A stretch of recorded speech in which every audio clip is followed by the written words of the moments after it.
Exercise 11.3 को बनाने से पहले हम लोग इस चैप्टर के पहले जो कॉन्सेप्ट दिया हुआ है, कहने का मतलब आयत, वर्ग, समानांतर चतुर्भुज, समलंब चतुर्भुज के गुण और उनका परिभाषा दिया गया है। इसी के आधार पर हम लोग ये पहले प्रश्न को हल करेंगे, ए और बी को। तो इसको हमने पहले ही कॉपी पर लिख लिया है। चलें इसे समझते हुए सत्य और असत्य कथन को चुनेंगे। ए में निम्नलिखित कथन में सत्य और असत्य को चुनें। तो उसी परिभाषा और गुण के आधार पर सारे प्रश्नों को हल करेंगे जो बुक में दिया हुआ है। तो पहला प्रश्न का ए, निम्नलिखित कथनों में सत्य और असत्य को चुने। तो पहला में है वर्ग एक समचतुर्भुज है, जो कि सत्य कथन है। तो हम यहाँ सत्य लिख देते हैं उत्तर में, आंसर में। किंतु सत्य कैसे है? क्योंकि वर्ग का सभी भुजा और कोण बराबर होते हैं, इसलिए इसे हम सत्य लिखेंगे। दूसरा है आयत एक समचतुर्भुज है। आयत एक समचतुर्भुज नहीं हो सकते हैं, क्योंकि आयत के आमने सामने की भुजा बराबर होती है। तो यह सत्य कथन है। सिर्फ हम इसी तरह आंसर शीट पर इसे लिख सकते हैं। तीसरा है वर्ग एक समानांतर चतुर्भुज है। यह सत्य कथन है, इसलिए कि वर्ग के चारों भुजाएं समान होती है। तो इसका हम उत्तर तीसरा में सत्य लिखेंगे। सिर्फ इसी तरह आंसर देते जाना है, इसलिए कि यह वस्तुनिष्ठ प्रश्नों का समूह है। अगला प्रश्न चौथा, समलंब चतुर्भुज एक आयत है। यह असत्य कथन है, क्योंकि समलंब की दो भुजाएं समानांतर होती है। तो असत्य लिख देंगे। चौथा है पांचवा, समद्विबाहु समलंब चतुर्भुज एक समानांतर चतुर्भुज है। इसका उत्तर हम लोग असत्य लिखेंगे, क्योंकि समद्विबाहु समलंब चतुर्भुज के तिर्यक, जिसे तिरछी भुजाएं बोलते हैं, बराबर होती है ना। तो हम इसका उत्तर असत्य लिखेंगे पांचवा का।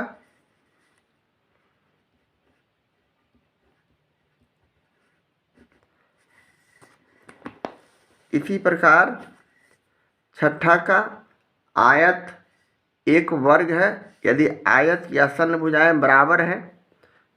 यह सत्य कथन है, क्योंकि आयत की आसन्न भुजाएं बराबर होती है। तो हम इसका सत्य लिख देंगे। इस तरह इसे हम आंसर लिखते जाएंगे। अब हम चलते हैं बी, है ना। बी में है बताइए कथन सत्य है या असत्य, उसी तरह का प्रश्न। तो इसमें भी हम लोग उसी तरीके से इसे भी हल करेंगे। परिभाषा और आयत, वर्ग और समलंब समानांतर चतुर्भुज के गुण जो चैप्टर के पहले दिया हुआ है, उससे हम लोग इसको हल करते हैं। तो बी का पहला में है सभी आयत वर्ग होते हैं।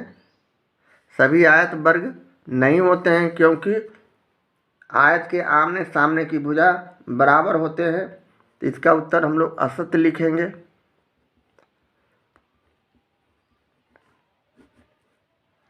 इसी प्रकार सभी समचतुर्भुज समानांतर चतुर्भुज होते हैं।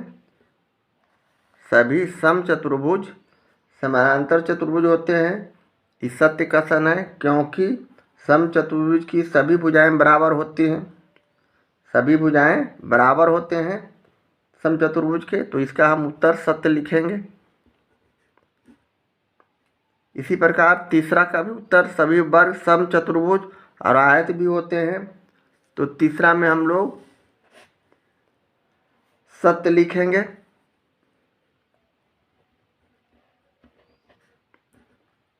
क्योंकि वर्ग के चारों भुजा और कोण बराबर होते हैं।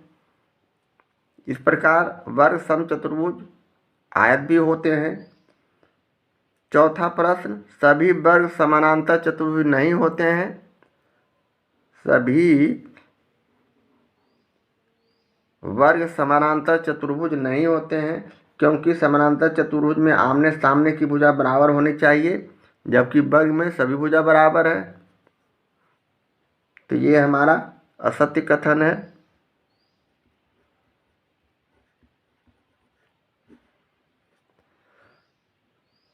पांचवा, सभी पतंगे समचतुर्भुज होती है।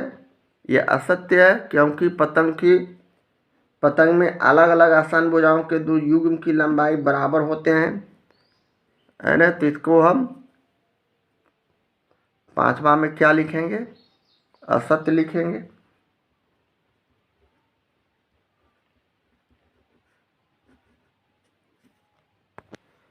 छठा प्रश्न, सभी समचतुर्भुज पतंग होते हैं। तो ये सत्य कथन है, क्योंकि पतंग का निर्माण तभी किया जा सकता है जबकि उसके दो आसन भुजाओं की लंबाई बराबर हो, है ना। चार भुजा में से दो दो भुजा जो आसन भुजा है उसकी लंबाई बराबर होनी चाहिए। सातवां प्रश्न में है, सभी समानांतर चतुर्भुज समलंब होते हैं। यह भी कथन सत्य है, क्योंकि समानांतर चतुर्भुज के अनुसार भुजाएं समानांतर होती है और समलंब के अनुसार दो भुजाएं समानांतर होती है, जबकि समानांतर चतुर्भुज में सम्मुख भुजाओं का युग्म समानांतर होता है। तो इसमें हम सत्य लिखेंगे। सभी वर्ग समलंब होते हैं। तो यह भी सत्य है, क्योंकि वर्ग का सभी भुजा और कोण बराबर होते हैं और समलंब का भी परिभाषा हम लोग पीछे पढ़ चुके हैं कि समलंब चतुर्भुज में हम लोगों को जो जिनकी दो भुजाएं समानांतर हो उसे हम लोग समलंब चतुर्भुज कहते हैं। तो यह भी कथन सत्य है। इस तरह हम इसे परिभाषा के आधार पर सारे प्रश्नों को हल करेंगे। दूसरा प्रश्न, ए बी सी डी एक चतुर्भुज है। इस चतुर्भुज का नाम लिखें तथा स्पष्ट चित्र खींचे। यदि पहला में कोण ए प्लस कोण डी बराबर 180 डिग्री, दूसरा में ए सी और बी डी लंबवत समद्विभाजित करते हैं, तो इसे हम बनाते हैं।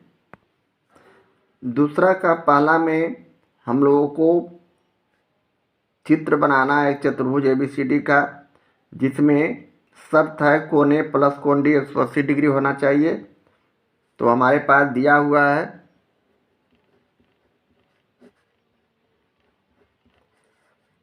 कोण ए प्लस कोण डी बराबर 180 डिग्री। यहाँ ये तिर्यक रेखा बना रहे हैं, तो हम इसका चित्र इस तरह बना सकते हैं।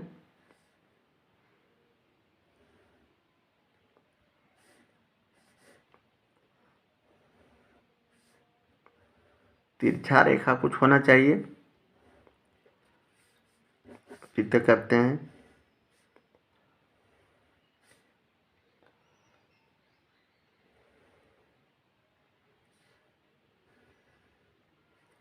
इसका नाम हम लोग ए और बी और सी और डी रखते हैं।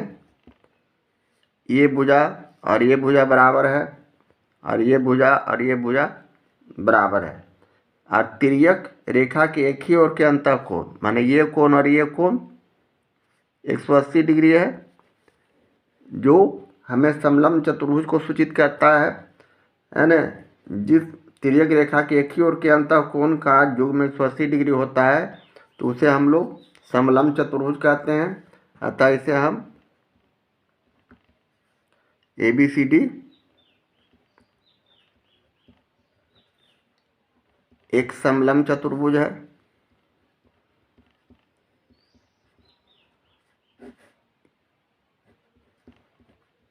लिख सकते हैं, यही हमारा आंसर है। इसी प्रकार दूसरा प्रश्न को देखते हैं। दूसरा प्रश्न में भी हम लोगों को एक चित्र बनाना है। सपोज दैट हमने इस तरह का चित्र बनाया,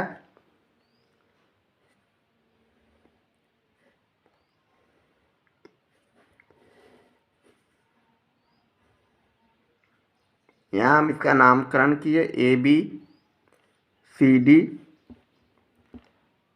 और कह रहा है प्रश्न AC और BD लंबवत समद्विभाजित करते हैं। लंबवत माने 90 डिग्री का कोण AC को हमने इस तरह मिलाया, BD को हम इस तरह मिलाया और ये सारे कोण 90 डिग्री हैं, है ना। यह भी 90 डिग्री, यह भी 90 डिग्री और यह भी 90 डिग्री। चारों कोण जिसका 90 डिग्री होता है, लंबवत समद्विभाजित करता है, उसे हम लोग समचतुर्भुज कहते हैं। तो इसे हम लोग लिख सकते हैं, अतः ABCD एक समचतुर्भुज है।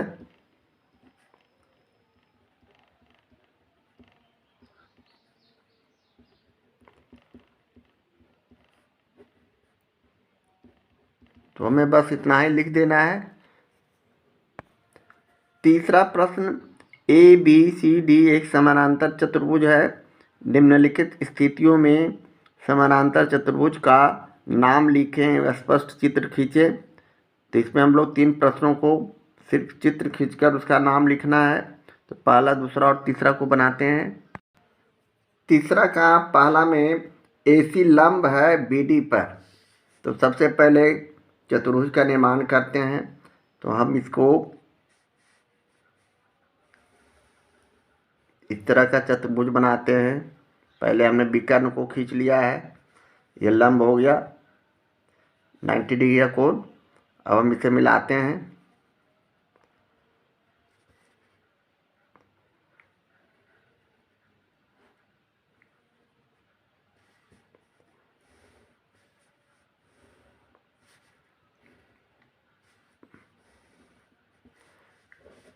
ये कोण पर ध्यान देना है। इसका मान हमने ABCD रखा, नाम किया।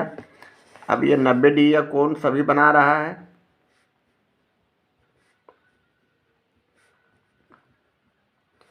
तो समचतुर्भुज के जो सम्मुख भुजाएं समानांतर होती है, समचतुर्भुज की सभी भुजाएं बराबर होती है। अब समचतुर्भुज के विकर्ण जब एक दूसरे को लंबवत होते हैं तो वह समचतुर्भुज होते हैं। तो लंबवत हैं, तो इसे हम लिख सकते हैं ABCD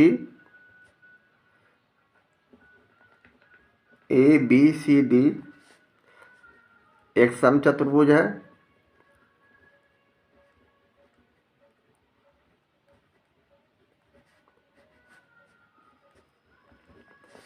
इसी प्रकार दूसरा को भी हम बनाएंगे। दूसरा में AC बराबर BD, AC और BD दोनों माने विकर्ण है किसी चतुर्भुज के, वे बराबर हैं। तो आयत के विकर्ण एक दूसरे को समद्विभाजित करते हैं और बराबर होते हैं। तो आयत के विकर्ण बराबर होते हैं, तो ये आयत होंगे। तो हम एक आयत का चित्र बना देंगे।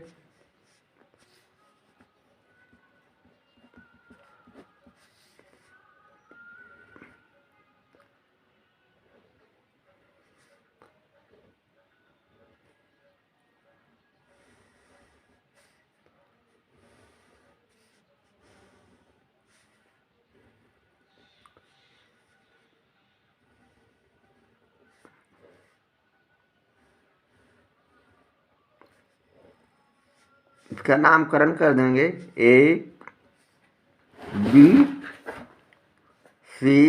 और D। इस तरह हमने एक आयत का निर्माण किया और ये जो बिंदु कटा ये O हो गया। अब ये आयत है तो इसे हम आयत लिख देते हैं, इसलिए ABCD एक आयत है।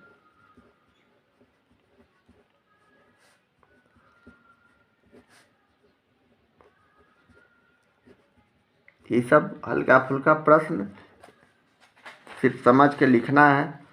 अब हम तीसरा प्रश्न को लेते हैं।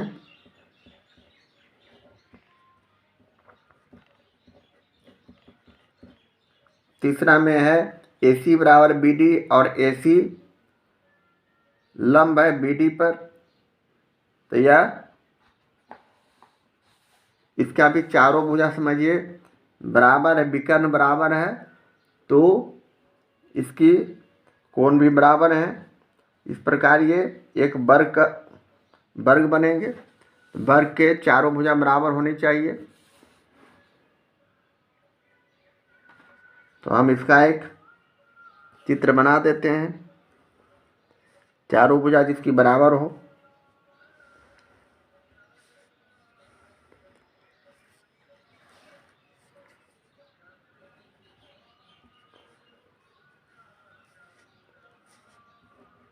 ABC और D, इसके विकर्ण को हम मिला देंगे।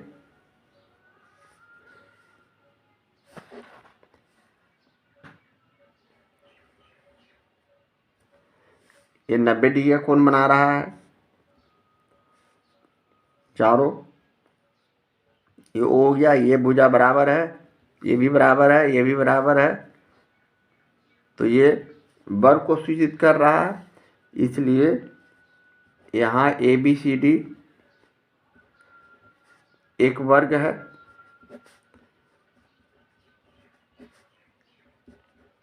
इस प्रकार हम इस तरह के प्रश्नों को हल करते हुए आगे बढ़ेंगे।